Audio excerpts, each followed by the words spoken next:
আসসালামু আলাইকুম সম্মানিত দর্শক, আমন্ত্রণ জানাচ্ছি বাংলাদেশ স্পেশালাইজড হসপিটাল আজকের সংবাদপত্র অনুষ্ঠান থেকে। আমি তারিকুল ইসলাম মাসুম। যেখান থেকে আমাদের অনুষ্ঠানে যুক্ত হয়েছেন সবাইকে শুভেচ্ছা জানিয়ে শুরু করছি আজকের অনুষ্ঠান। আজ আমাদের সাথে স্টুডিওতে আলোচনার জন্য উপস্থিত আছেন দৈনিক যুগান্তর সম্পাদক সাইফুল আলম। আপনাকে স্বাগত জানাচ্ছি। ধন্যবাদ। আপনাকে। ভালো আছেন নিশ্চয়ই? ভালো আছি। পত্রিকাগুলো শিরোনাম দেখবো আগে। দৈনিক ইত্তেফাক, প্রকল্প নকশা তৈরিতে বছরে 1,500 কোটি টাকার বেশি গচ্চা, হচ্ছে না সঠিক প্রাক্কলন, তথ্য প্রযুক্তি ব্যবহার করলে বন্ধ হবে ফ্রন্ট লোডিং, সুযোগ থাকবে না বাড়তি মূল্য নির্ধারণের। শপথে থাকছেন না ট্রাম্প, 150 বছরে ব্যতিক্রম, বাইডেনের শপথ আজ। নিরাপত্তায় ভুতুড়ে নগরী ওয়াশিংটন ডিসি, নাশকতার সংখ্যা উড়িয়ে দিলেন পেন্টাগন প্রধান। মানব জমিন, বিশ্বের দৃষ্টি আমেরিকায়, বাইডেনের শপথ, নিরাপত্তা নিয়ে শঙ্কা, ওয়াশিংটন ডিসিতে সর্বোচ্চ সতর্কতা জারি। 75% শিক্ষার্থী স্কুলে যাওয়ার পক্ষে, দ্য প্যাট্রিয়ট এবং ট্রাম্প। ত্রিপক্ষীয় বৈঠক, প্রত্যাবর্ষণ নিয়ে একমত হতে পারেনি ঢাকা নেপিডো। 20 দলের ভবিষ্যৎ কি, উপহারের ভ্যাকসিন কারা পাবেন, হঠাৎ আইসিইউতে বেড়েছে রোগী, এইচএসসির ফল প্রকাশে সংসদে বিল। বাংলাদেশ প্রতিদিন, নৌকাডোবাতে মরিয়া দলের এমপিরা, এমপি মমিন ষড়যন্ত্র করে নৌকাকে হারিয়েছেন অভিযোগ প্রার্থীর। সিরাজগঞ্জ, চৌমোহনীতে ছোট ভাই নৌকার বিরুদ্ধে স্বতন্ত্র বড় ভাই, নোয়াখালী। উপহারের টিকা বন্টন কিভাবে, কাল আসবে ভারতের 20 লাখ ডোজ। বন্টনের সিদ্ধান্ত নিতে মুখ্য সচিবের সঙ্গে বৈঠক, সম্মুখ সারির কর্মীদের দিয়ে শুরু হবে। নজিরবিহীন নিরাপত্তায় শপথ নিতে যাচ্ছেন জো বাইডেন, নাগরিকত্বের রোডম্যাপে লক্ষাধিক বাংলাদেশি। ব্যয়বিলাসে নির্বাচন কমিশন, পঞ্চম ধাপে 31 পৌরসভায় ভোট, 28 ফেব্রুয়ারি। আমাদের সময়, উপহারের টিকা থাকবে 1 সপ্তাহ পর্যবেক্ষণে, ভারত থেকে 20 লাখ ডোজ আসছে কাল। দেশে করোনায় আরও 20 জনের মৃত্যু, শনাক্ত 702। পরীক্ষা ছাড়াই ফল প্রকাশে সংসদে বিল, পাশ হলেই এইচএসসি ফল, শিক্ষামন্ত্রী। স্বাস্থ্যবিধি মেনে ধাপে ধাপে স্কুল খোলার প্রস্তাব, অকার্যকর অ্যান্টিবায়োটিক ঠেকাতে চায় অক্সফোর্ড।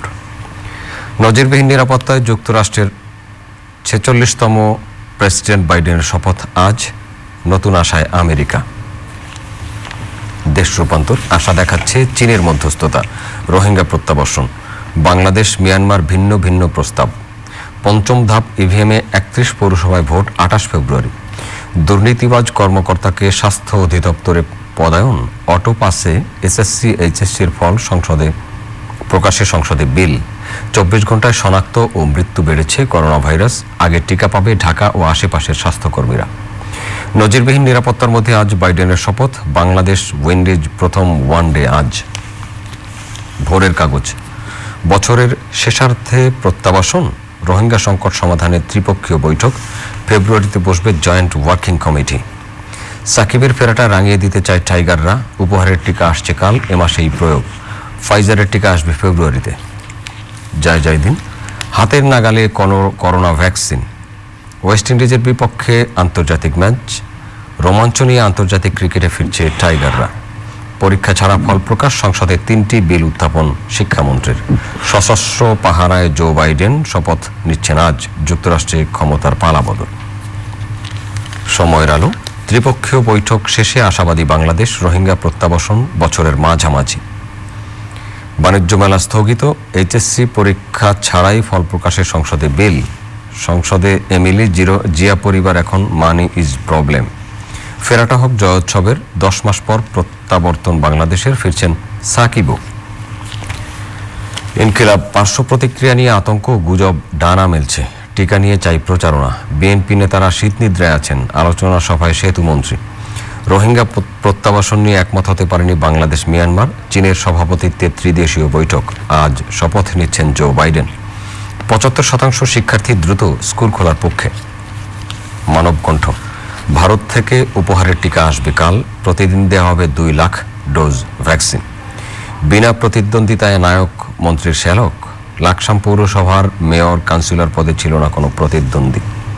বছরের দ্বিতীয় প্রান্তিকে রোহিঙ্গা প্রত্যাবাসন, বাংলাদেশ চীন মিয়ানমার ত্রিপক্ষীয় বৈঠকে 6 সিদ্ধান্ত। Bangladesh West Indies one day series আজ শুরু। সংগ্রাম, ভারী অস্ত্রে রাজপথে ট্রাম্প সমর্থকরা, বাইডেনের শপথ আজ, নজিরবিহীন নিরাপত্তা।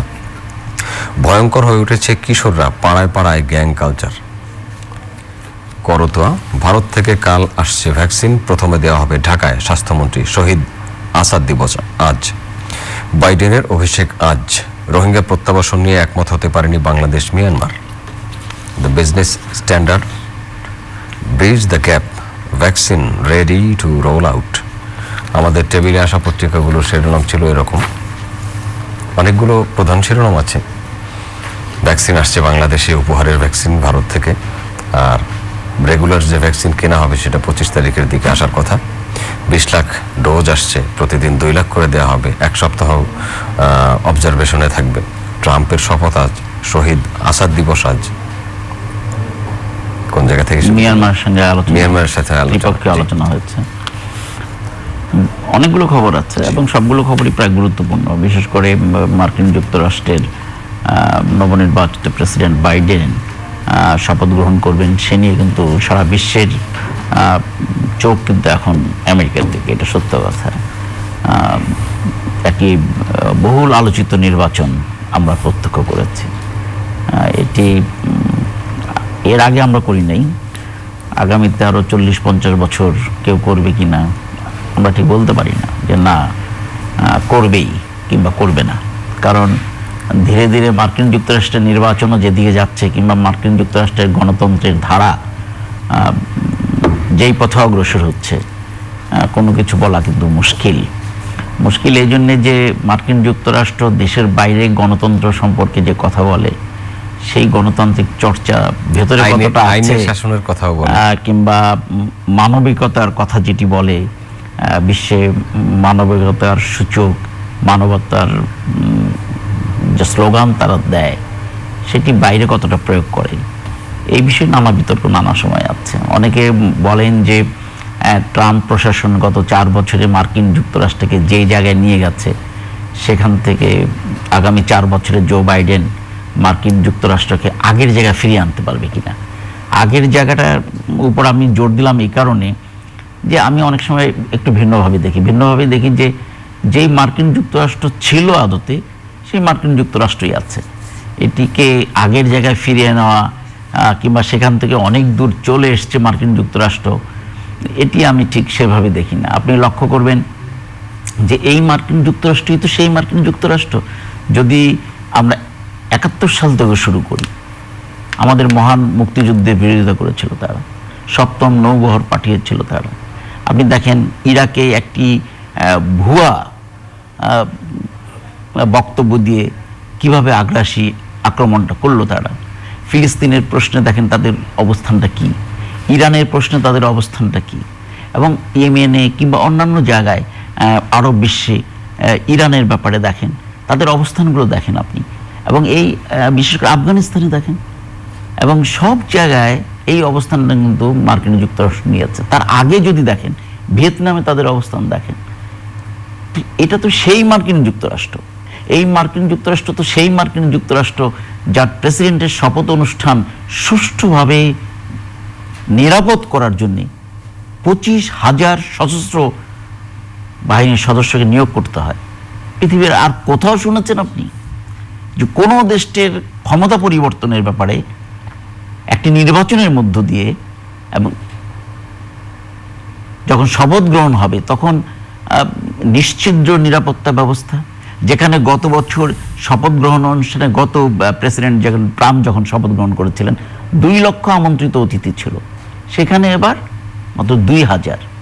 একবার ভাবুন আপনি অবস্থাটা। তাহলে অনেক সময় বলে যে তৃতীয় বিশ্বের বহু দেশে গণতন্ত্রের চর্চা নাই। হ্যাঁ, গণতান্ত্রিক প্রতিষ্ঠানগুলো হয়তো তৃতীয় বিশ্বে ততটা শক্তিশালী হয় নাই। এখানে অর্থনৈতিক অবস্থানটাও কিন্তু দেখতে হবে। অর্থনৈতিক অবস্থানের সঙ্গে অনেক কিছু সম্পৃক্ত। একটা একেবারে ভঙ্গুর অর্থনৈতিক অবস্থার মধ্যে একটি সুষ্ঠু গণতান্ত্রিক ব্যবস্থা গড়ে উঠতে পারে না, অসম্ভব ব্যাপার। তো সেরকম জায়গায় মার্কিন যুক্তরাষ্ট্রের অর্থনৈতিক ভিত্তিটা তো শক্তিশালী ছিল, এবং মার্কিন যুক্তরাষ্ট্র বিশ্বের আমরা বলি যে অন্যতম শক্তিশালী রাষ্ট্র, একক শক্তিশালী রাষ্ট্রে পরিণত হয়েছে সোভিয়েত ইউনিয়ন ভেঙে যাওয়ার পর। কিন্তু সেই মার্কিন যুক্তরাষ্ট্রে আমরা একটা নির্বাচন করলাম, যেটি সর্বশেষ নির্বাচন। আমরা সেই মার্কিন যুক্তরাষ্ট্রে এই কালচারও কিন্তু আমরা শেষ পর্যন্ত দেখলাম 150 বছরের ইতিহাসে যে নতুন প্রেসিডেন্টের শপথ গ্রহণ অনুষ্ঠানে সাবেক প্রেসিডেন্ট উপস্থিত থাকবেন না, তিনি থাকবেন 1000 মাইল দূরে। এবং কখন? মাত্র শপথ গ্রহণ অনুষ্ঠানের 4 ঘন্টা আগে তিনি সেখান থেকে বেরিয়ে চলে যাচ্ছেন। তাহলে কি রেখে যাচ্ছেন? এখন যেটি হচ্ছে যে জো বাইডেন আসলে কি হবে, সেখানে যেটি বলা হচ্ছে যে তার সামনে অনেকগুলো চ্যালেঞ্জ রেখে গেছেন কিন্তু ট্রাম্প।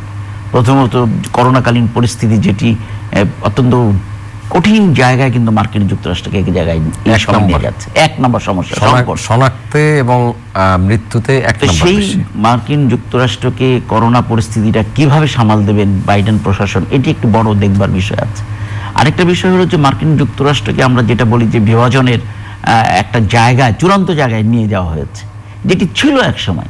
সেখানে কিন্তু কালো সাদার দ্বন্দ্ব ছিল সেখানে, এবং অর্থনৈতিক দ্বন্দ্ব ছিল সেখানে, বৈষম্যের দ্বন্দ্ব ছিল, নানা রকম আপনার অভিবাসী এবং মার্কিন যুক্তরাষ্ট্রের যারা নাগরিক তাদের যে দ্বন্দ্ব সেটি ছিল।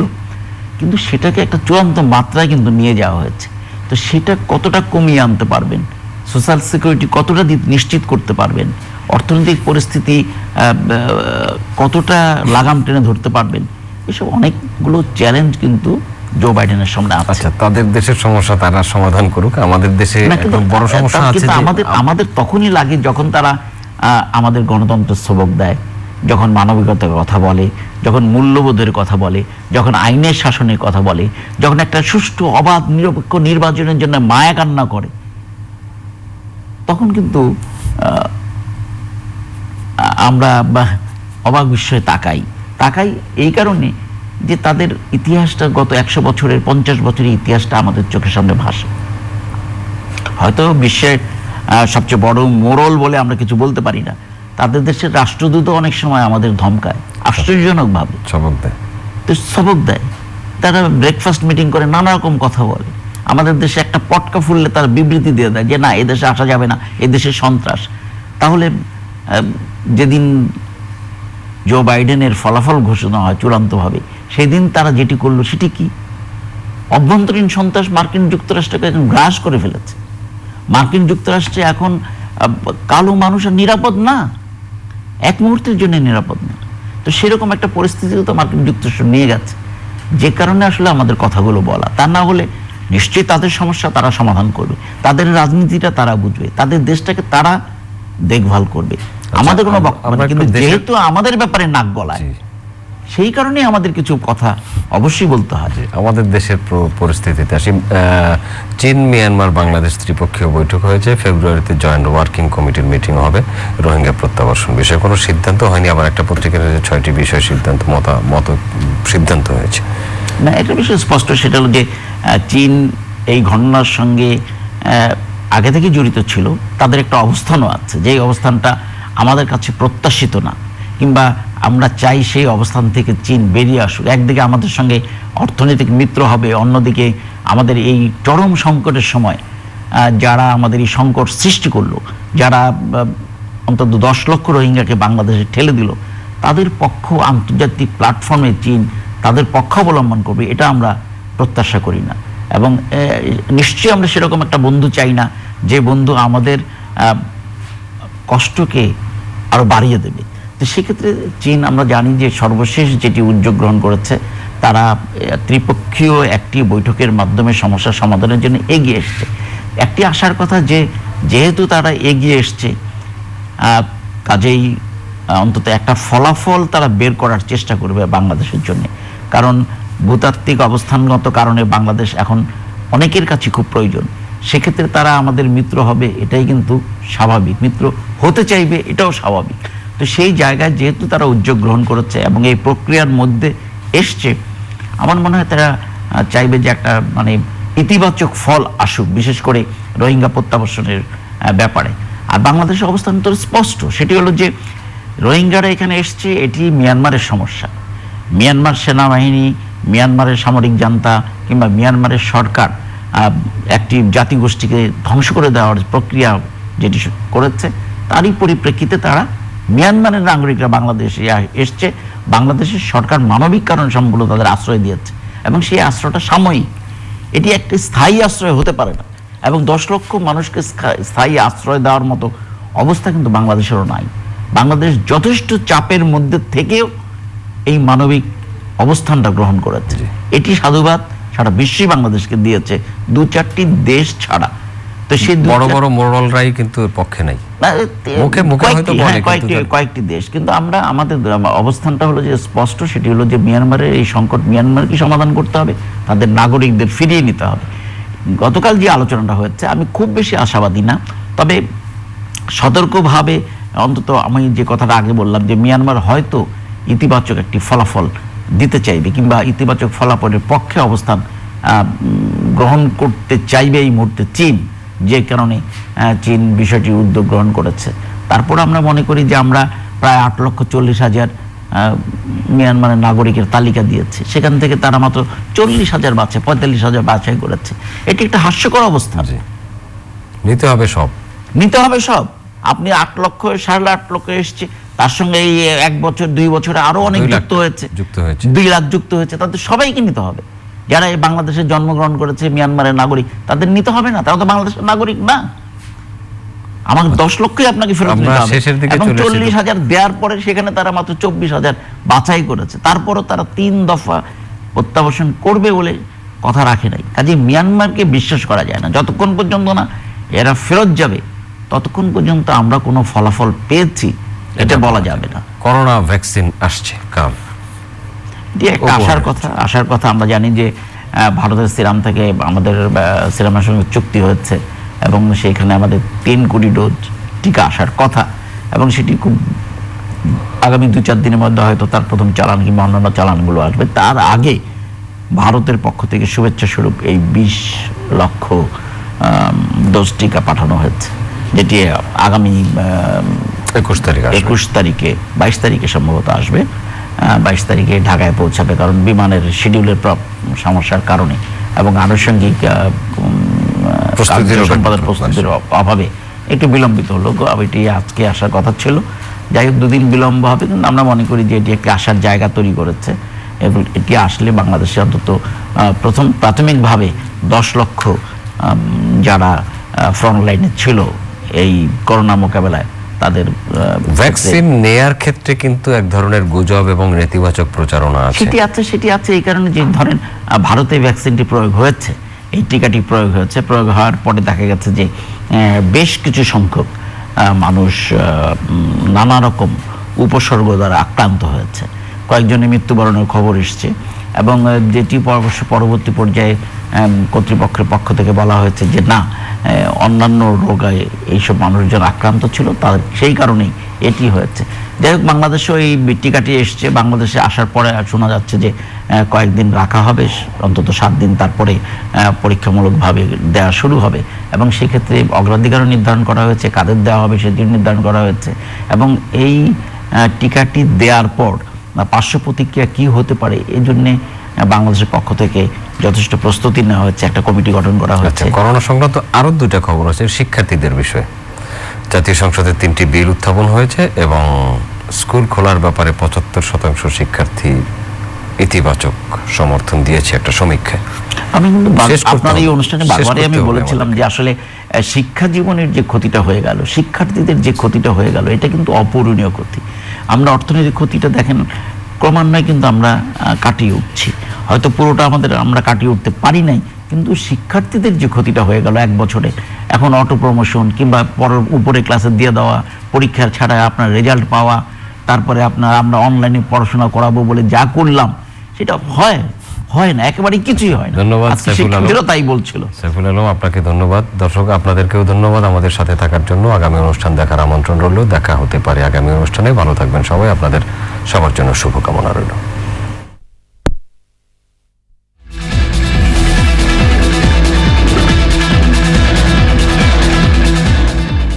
জীবনের সুস্থতার আকাঙ্ক্ষায় বাংলাদেশ স্পেশালাইজড হসপিটালে অত্যাধুনিক যন্ত্রপাতি ও দক্ষ চিকিৎসকদের সমন্বয়ে পরিচালিত কার্ডিয়াক, নিউরো, ইন্টেন্সিভ ও neonatal care unit, dialysis, day care, chemotherapy. এছাড়াও যুগোপযোগী মডিউলার অপারেশন থিয়েটার ও জীবাণুমুক্তকরণে আধুনিক CSSD। নির্ভুল রোগ নির্ণয়ে রয়েছে স্বয়ংসম্পূর্ণ ল্যাবরেটরি মেডিসিন ও রেডিওলজি ইমেজিং বিভাগ। বাংলাদেশ স্পেশালাইজড হসপিটাল, যে সেবা ছাড়িয়ে যায় স্বাস্থ্য সেবাকে। পরিপূর্ণ স্বাস্থ্যসেবা নিশ্চিত করার লক্ষ্যে বাংলাদেশ স্পেশালাইজড হসপিটালে রয়েছে স্বয়ংসম্পূর্ণ কার্ডিয়াক কেয়ার সেন্টার, গ্যাস্ট্রোএন্টারোলজি ও হেপাটোবিলিয়ারি প্যানক্রিয়াটিক সেন্টার, কিডনি ও ইউরোলজি সেন্টার, নবজাতক ও শিশু রোগ সেন্টার, স্ট্রোক ও neuro centre, cancer care centre, orthopaedic, arthroscopy ও joint replacement centre. Bangladesh specialised hospital, যে সেবা ছাড়িয়ে যায় স্বাস্থ্য সেবাকে। ভালোবাসা থেকে শুরু হয় জীবন। পৃথিবী দেখে সম্পর্কের রূপ, শ্রদ্ধায়, সম্মানে, আকাঙ্ক্ষায়, স্নেহ, আদরে এগিয়ে চলে জীবন। সেই এগিয়ে চলা জীবনের সুস্থতার আকাঙ্ক্ষায় একদল বিশেষজ্ঞ চিকিৎসক, সুপ্রশিক্ষিত ডাক্তার, নার্স